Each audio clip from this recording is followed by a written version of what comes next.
சிறைவெடி காசு அடுத்த வர எபிசோடில் பார்த்திங்க அப்படின்னா மனோஜோட ஷோரூமுக்கு பார்த்திங்க அப்படின்னா ஒரு பாம்பாட்டி வந்து பொருள் எடுக்கிறதுக்காக வந்திருப்பாங்க. அப்போ பார்த்திங்க அப்படின்னா என்ன இப்படி வந்திருக்கீங்க அப்படின்னு சொல்லிட்டு மனோஜ் வந்து அந்த பாம்பாட்டியை பற்றி கேட்பாங்க. கையில் என்ன இந்த பொருள் இதெல்லாம் வெளியே வச்சுட்டு வாங்கன்னு சொல்லவும் பார்த்திங்கன்னா ஷோரூம் வந்து வெளியவே வந்து வச்சுட்டு வருவாங்க. அப்போ பார்த்திங்க அப்படின்னா என்ன ஆகும் அப்படின்னா ரோகிணி உள்ளே வரப்ப அந்த பாம்பு இருக்க அந்த இதை வந்து தட்டி விட்டுருவாங்க. உடனே பாம்பு வந்து வெளியே வந்துடும். வெளியே வந்தது மட்டும் இல்லாமல் ரோகிணி வந்து ஒரு பேக் வந்து உள்ளே வரும்போது எடுத்துகிட்டு வருவாங்க. அந்த காஸ்மெட்டிக் பேக்குள்ளே பாம்பு உள்ளே போயிடும். இது தெரியாமல் ரோகிணி அந்த பேக் எடுத்துகிட்டு வீட்டுக்கும் போயிடுவாங்க. வீட்டுக்குள்ளே தான் அந்த பாம்பு இருக்கும்.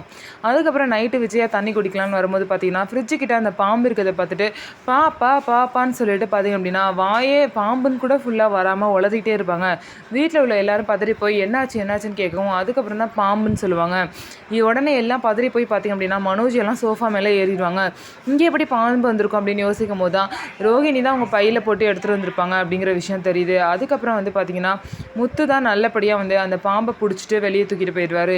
ஸோ நம்ம வீடியோ உங்களுக்கு பிடிச்சிருந்தா நம்ம வீடியோவை லைக் பண்ணிக்கோங்க. மறக்காமல் நம்மளோட சேனலை சப்ஸ்கிரைப் பண்ணிவிட்டு பாருங்கள்.